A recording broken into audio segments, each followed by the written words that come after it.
इस आदमी को नदी के किनारे एक टोकरी मिलती है। उस टोकरी में एक अजीब सा बच्चा था जिसकी ना आंख थी और ना कान और ना ही हाथ पैर थे, लेकिन ये बच्चा अभी भी जिंदा था। ये आदमी कठपुतलियां बनाने का काम करता है। वो सबसे पहले बच्चे की आंख बनाता है। कारीगर ने बच्चे के लिए एक दिल भी तैयार कर लिया था। अब वो उसके लिए हाथ पैर बना देता है। बच्चा थोड़ा बड़ा हो चुका था। उस कारीगर ने उसको लकड़ी के हाथ पैर लगा दिए। वो आदमी उस बच्चे को मार्शल आर्ट भी सिखा देता है। देखते ही देखते 20 साल बीत जाते हैं और कारीगर अपनी आखिरी सांसें गिन रहा था। वो उस लड़के को उसके जीवन के बारे में बताता है कि तुम्हारे असली पिता ने शैतानों के साथ एक सौदा किया था। उसने ताकतवर बनने के बदले तुम्हारे अंगों की बलि चढ़ा दी थी और जब तुम्हारा जन्म हुआ तो तुम्हें सारे अंग नहीं मिलते। अब सिर्फ उन 48 राक्षसों को नष्ट करने के बाद ही तुम अपने असली अंगों को वापस हासिल कर सकते हो। इतना कहकर कारीगर चल बसता है। लड़के ने पुराने घर को आग लगा दी थी और राक्षसों को मारने के सफर पर चल देता है। ये लड़की यहाँ पर मिल्क शेक पी रही थी। तभी अचानक इसका चेहरा पिघलने लगता है और उसके पैर भी पिघल रहे थे। लड़की फटाफट से इस जगह से बाहर निकलने लगती है, लेकिन तभी उसका शरीर पूरी तरह से पिघल जाता है और लावा जैसा बन जाता है। वो कांच को तोड़कर सड़क पर आ गई थी। तभी इसके दोस्तों को लड़की का पता चलता है कि लड़की पिघलकर तबाही मचा रही थी। सब लोग इधर उधर भागने लगते हैं। थोड़ी देर बाद लड़की की दोस्त आती है और उसको समझाने लगती है ताकि वो वापस से लड़की बन जाए। फिर एक स्कूल बस आकर एक कार से भिड़ जाती है और जब महिला की नजर लावे पर पड़ती है तो महिला बहुत ज्यादा डर गई थी, लेकिन बस का दरवाजा लॉक हो चुका था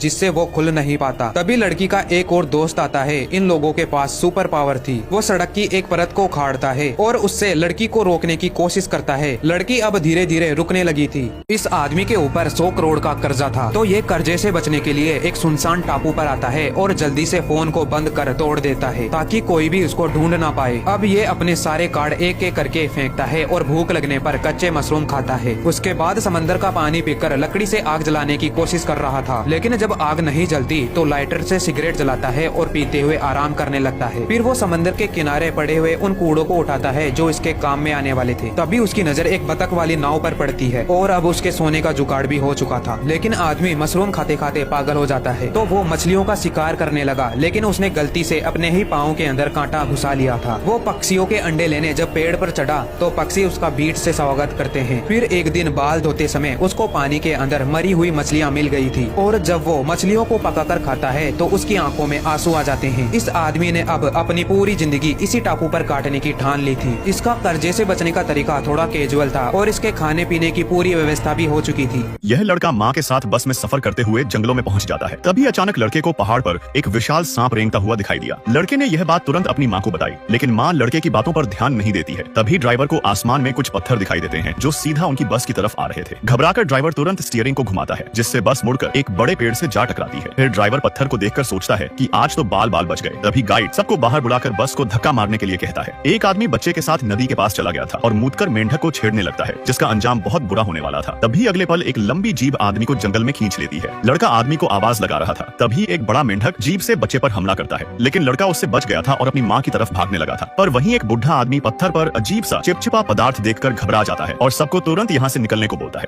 और गाइड का कहना था कि यह जगह बिल्कुल सुरक्षित है। तभी अचानक मेंढक जीभ से एक आदमी को खींच लेता है। लोगों को पता ही नहीं चल पा रहा था कि आदमी कहाँ गायब हो गया। मेंढक ने फिर से एक और आदमी को खींच लिया था, जिसे देखकर सारे लोग डर जाते हैं और बस के अंदर भागने लगते हैं। तभी एक और आदमी मेंढक का शिकार हो जाता है। यह देखकर एक डरपोक आदमी बुढ़े को धक्का मारकर खुद पहले बस में चढ़ता है और दरवाजा बंद करने लगता है, लेकिन ड्राइवर ने उसको रोक दिया था, जिससे बूढ़ा आदमी और महिला दोनों बस में चढ़ जाते हैं। फिर जैसे ही जीभ दोबारा से आती है तभी महिला तुरंत बस का दरवाजा बंद कर देती है। सारे लोग बहुत ज्यादा डरे हुए थे कि तभी अचानक विशाल सांप आकर बस को जकड़ लेता है और उसको हवा में उठा देता है, जिससे बस में उथल पुथल होने से बस का दरवाजा खुल गया था और एक महिला फिसलते हुए दरवाजे से नीचे गिर जाती है। बस की ऊंचाई बहुत ज्यादा थी। सांप बस में बचे हुए लोगों को ध्यान से देखता है और अचानक एक आवाज ने सांप का ध्यान खींच लिया था, जिससे वो बस को फेंक कर वहां से चला जाता है। नीचे गिरने से सारे लोग घायल हो चुके थे और बस के टूटने से सभी जंगल में फंस चुके थे।